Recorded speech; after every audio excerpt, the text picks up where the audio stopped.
আসসালামু আলাইকুম viewers, welcome to Rumi Shahid channel. আমি রুমি ওয়েলকাম করছি নতুন আরেকটি ভিডিও দেখার জন্য। আশা করছি যে যেখান থেকে আজকের ভিডিও দেখছেন সবাই ভালো আছেন এবং সুস্থ আছেন। আলহামদুলিল্লাহ, আমরাও ভালো আছি। অবশ্য আমার শরীরটা খুব একটা ভালো নেই, কেন যেন হঠাৎ করেই ঠান্ডা ঠান্ডা লাগছে। তো বাকিটা আল্লাহ ভরসা, দোয়া করবেন আমার জন্য। অনেক দিন হয়ে গেছে আসলে আব্বু আম্মু ছেড়ে আছি, অনেক দিন বলতে নভেম্বর থেকে এখন পর্যন্ত। বেসিক্যালি যেটা হয়, আপনাদের ভাইয়ার দুইটা ঈদের ছুটিতেই আমাদের বাসায় যাওয়া হয় বা শ্বশুরবাড়িতে যাওয়া হয়। তো এবার যেন সেরকম কিছুই না, কিন্তু এবার হচ্ছে অনেক বেশি খারাপ লাগতেছে। যেটা এরকম কিছুই না বললাম কেন, সেটা হচ্ছে আমরা তো ঈদেই যাই, তো ঈদ তো সামনেই। ঈদে আসলে যাওয়া হবে না করোনার এই পরিস্থিতিতে। আর বাড়ি তো আমাদের অনেক দূরে, খুলনাতে। তো ঢাকা থেকে লং টাইম যাওয়া সেটাও একটা রেয়ার ব্যাপার। তো এবার আর যাওয়া হবে না। আর হচ্ছে কালকে রাতে হঠাৎ করে আসলে আব্বু আম্মুর জন্য অনেক বেশি খারাপ লাগছিল, ভাইয়ার জন্য খুবই ইচ্ছা করছিল চলে যাই। আপনাদের ভাইয়াকে বলছিলাম যে আমি যাব, লকডাউন শেষ হলে তুমি থাকতে পারবা? তো আমাকে বলতেছিল হ্যাঁ হ্যাঁ, আমি তোমাকে গাড়িতে উঠাই দিই, তুমি যাও কিছুদিন বেড়ায় আসো, আমি থাকতে পারবো। কিন্তু ও মুখে যেটাই বলুক, আমি জানি ও থাকতে পারবে না। একটা কথা কি, সংসার জীবনের মায়া জালে আমরা সবাই আসলে আবদ্ধ হয়ে গেছি। যদিও আছে অনেকেই দেখি যে হাজব্যান্ড ছেড়ে যেয়ে থাকছে অনেক দিন বাড়িতে, সেটা কিন্তু আমার এটা কখনোই হয় না। আমার মনে আছে লাইফে একবারই, সেটা হচ্ছে আমরা সবাই মিলে বরিশালে বেড়াতে যাব নানুদের সাথে। তো তখন আমি গিয়েছিলাম আপনাদের ভাইয়াকে ছেড়ে প্রায় 15-16 দিনের মতো। তো আসার পর আমাকে একটা কথাই বলছিল যে জীবনে কোনো দিন বেঁচে থাকা অবস্থায় তোমাকে আর একা ছাড়বো না। আসলে সবাই তো এক না। আর আমার মাথার মধ্যে অনেক বেশি টেনশন কাজ করে ও কি খাবে, কারণ অ্যাকচুয়ালি সবাই জানেন যে আমার তো বেবি নাই। তো হাজবেন্ডের প্রতি টেক কেয়ারটা না অনেক বেশি চলে আসে। আর বেবি থাকলে হয়তো বা ওদেরকেই টাইম দেওয়া হয়তো বেশি, কিন্তু আমার যেটা হয় সেটা হচ্ছে আপনাদের ভাইয়া একটু অসুস্থ থাকে বা সব জিনিস নিয়ে একটু নার্ভাস থাকে বেশি। তো ওকে এত বেশি সান্ত্বনা দেই আর এত বেশি টেক কেয়ার করা হয়ে গেছে যে এখন আসলে ও বাইরে গেলেও এরকম হয় যে টিস্যু নিছো, এইটা নিছো, ওইটা নিছো, এরকম মারা যেরকম করে আসলে সন্তানদের খুব খেয়াল রাখে, ওই জিনিসটা ওর প্রতি আসলে চলে আসছে ওয়াইফ, অ্যাজ এ ওয়াইফ হিসেবে।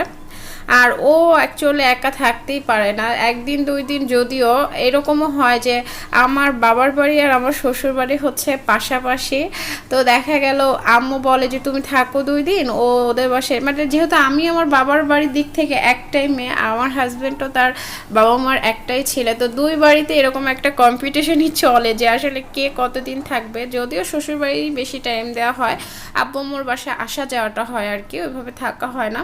তা আম্মু অ্যাকচুয়ালি বলে যে তুমি থাকো, ওই বাসায় যেয়ে থাকুক না হয় কিছুদিন। কিন্তু ও ঠিকই যে সারাদিন যেমন তেমন সন্ধ্যার পরে ঠিকই চলে আসে আমাদের এখানে।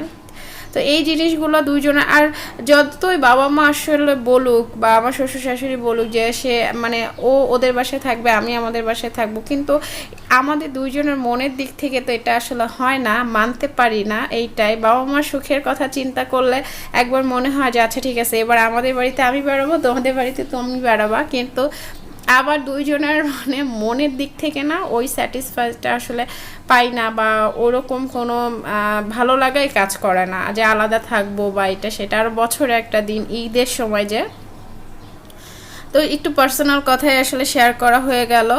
আমি এখানে রান্না করছি, আসলে রান্নার কোনো রেসিপি আপনাদের সাথে শেয়ার করছি না, নর্মালি রান্না বান্না করছি। তো যেটা হয়েছে, এখানে হচ্ছে ইফতারির জন্য আর সেহরির জন্য রান্না বান্না করছি আজকে।